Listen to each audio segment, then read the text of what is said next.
I had mentioned earlier on this year that we are in the season of growth, and that's why this is green, though you wouldn't know it in Maple Creek right now.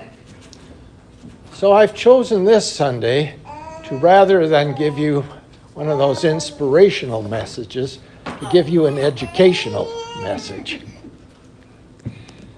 The reading from Ephesians. Paul says he is a prisoner of the Lord. Well, how did Paul come to get into this situation? Paul was in prison in Ephesus. Now, Ephesus was one of the largest cities of the Roman Empire and home of the magnificent temple of the Ephesian Artemis. And the Ephesian Artemis was viewed by the ancients as one of the 7 wonders of the world. So it was right up there with the pyramids, the Hanging Gardens of Babylon. So it must have been truly magnificent.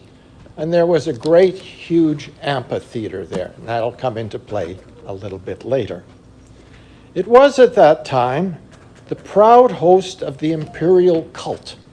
Now, the imperial cult used to travel around just like the Olympic Games to various cities, and they got grants based on that so that they could build great structures to whoever was the emperor at that time. In addition, Ephesus was famous as the home of all kinds of magic, the dark and powerful arts that were always popular on the edge of mainstream paganism. Acts mentions magicians burning their secret books as a result of Paul's teachings. The dark forces struck back at Paul. It was from prison in Ephesus that Paul wrote the prison letters, including Ephesians. But it's also in prison that Paul had the Corinthian crisis. There were 2 major problems in the church in Corinth. Now, Ephesus is in modern-day Turkey. Corinth is in modern-day Greece. Okay? So you could get back and forth by a ship shuttle. Paul had taken a hard line in Christian ethics as it related to sex, money, adultery, and other spheres where inappropriate behavior was rampant. He especially went after a church member who was living with his father's wife and demanded that she be kicked out of the church. Some declared that they didn't see Paul as their leader because they didn't agree with that, but rather Peter or Apollos. Now, you might wonder, who's Apollos? Well, Apollos was a silver-tongued orator that showed up in Ephesus teaching the saving and baptism of John. And Lydia and Aquila, I don't know if I'm saying that right, but Lydia, I always remember, because Lydia keeps popping up throughout Acts, and she's a pretty wonderful person.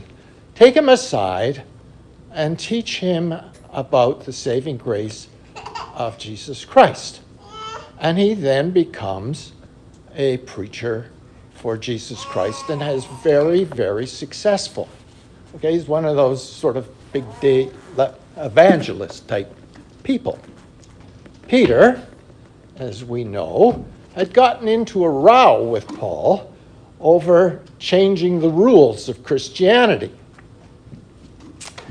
Peter had originally said that you could eat with anybody. But then he got a little pressure from the Jewish people and found he passed a new rule that Jews had to eat with Jews and Gentiles had to eat with Gentiles. And Paul, of course, was dead set against all of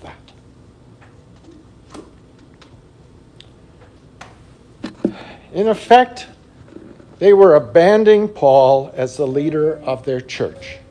Apollos had come to Corinth after Paul left and had made a great impression on the church, causing some members to decide that he rather than Paul should be their leader. And I hearken back to my opening statements about the variety of church ministers we're going to have until we get a full-time one. And it can happen here as well. Peter had been in Corinth after Paul, and perhaps he was teaching the two-tiered system of Jewish Christians following Jewish rules and Gentiles following the rules set out by the elders in Jerusalem. This would cause a split in the church. Paul must have felt a deep sense of personal hurt. He was the one who had introduced them to Jesus in the first place. So Paul decided he's going to set this all straight. He jumps on a ship, and in about 53 AD, he makes a quick trip to Corinth to try and exert pressure of authority over the situation. It went badly. He was rebuffed and made to feel decidedly unwelcome, and told if he ever wanted to come back, he'd have to obtain letters of recommendation from someone the Corinthians trusted. Put yourself in the place of a priest or a bishop in our diocese being told this. It would be a rare person who would not be depressed and feel all was lost. Paul spoke of giving up on life itself. In 2 Corinthians, he says, "We do not want you to be unaware, brothers and sisters, of the affliction we experienced in Asia, for we were so utterly, unbearably crushed that we despaired of life itself. Indeed, we felt that we had received the sentence of death, so that we would rely not on ourselves, but on God, who raises the dead. He who rescued us from so deadly a peril will continue to rescue us. On him we have set our hope that he will rescue us again."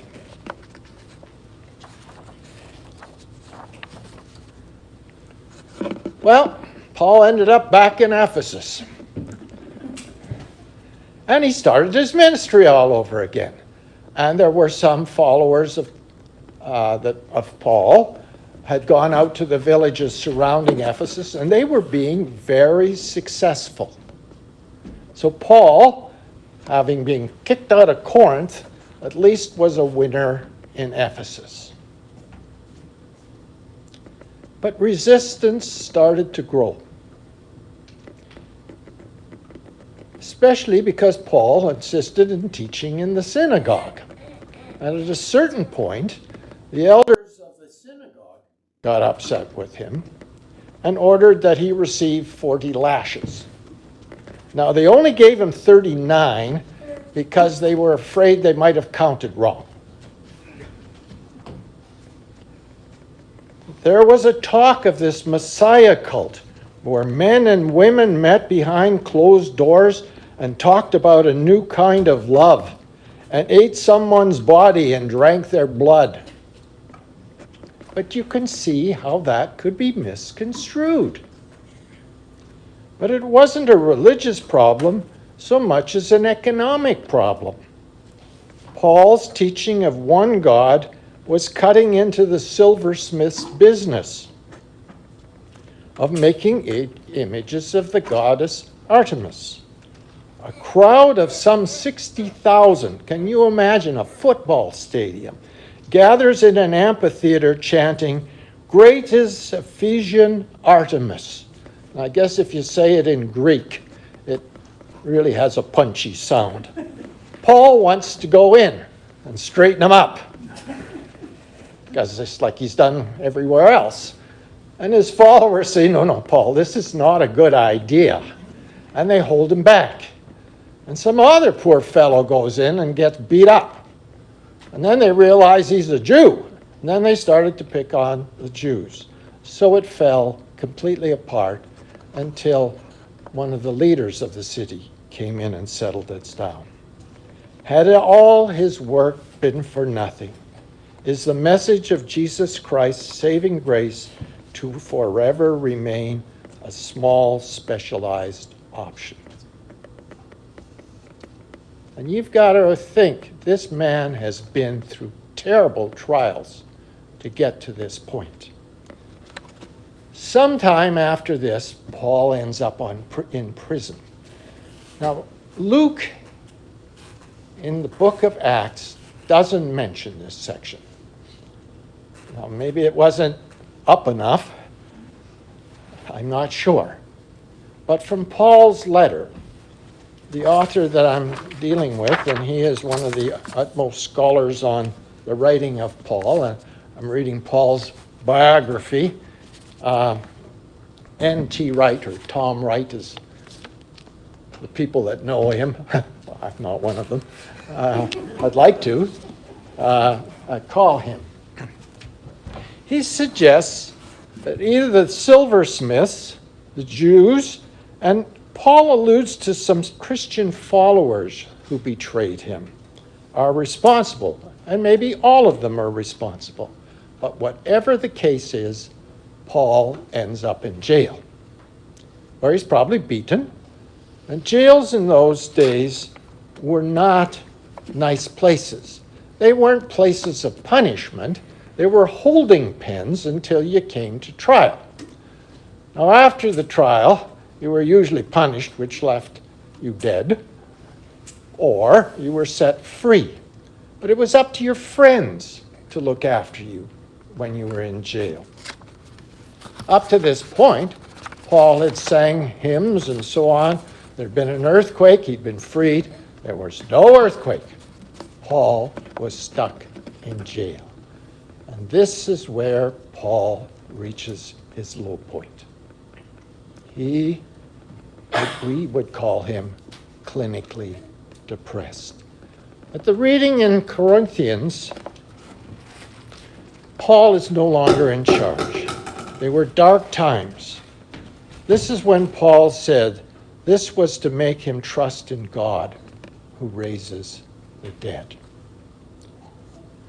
And Wright says, I think that the 4 prison letters were written from Ephesus, but the writing of them grew directly out of the struggle that Paul had experienced. Their vision of Jesus the Messiah, sovereign over the powers of the world, was Paul's hard-won affirmation of the truth he had believed all along, but had never before had to explore it in such uncompromising situations. Perhaps Paul had finally learned humility. Out of this, Ephesians was written. Now you'll notice there's a little greeting at the start of the book of Ephesians. They think a scribe put in that later because all of the other letters had greetings. So this guy must have thought, well, they just forgot to put this one in. But it was probably distributed as a circular, like a pamphlet, to be read in the churches around that area. Rather than dealing with specific issues, Ephesians gives a panoramic view of what it's like to be a Christian. That's why it's my favorite letter of Paul's. It starts out with a joyous description of the triune God and what that means in our lives. And that's the first part of our reading today, but previous verses. And then it talks about the practical workings of the Christian church. And that's where Paul talks about everybody contributes what they can contribute based upon their strengths and their gifts. And finally, Paul talks about how to deal with the evil powers that he has learned. And that's the section about put on the armor of God. Okay? That's why. Today's reading deals with the practical workings, and the reading causes me, and I hope you, to look at St. Mary's with a certain joy in your heart as to how we're functioning. Amen.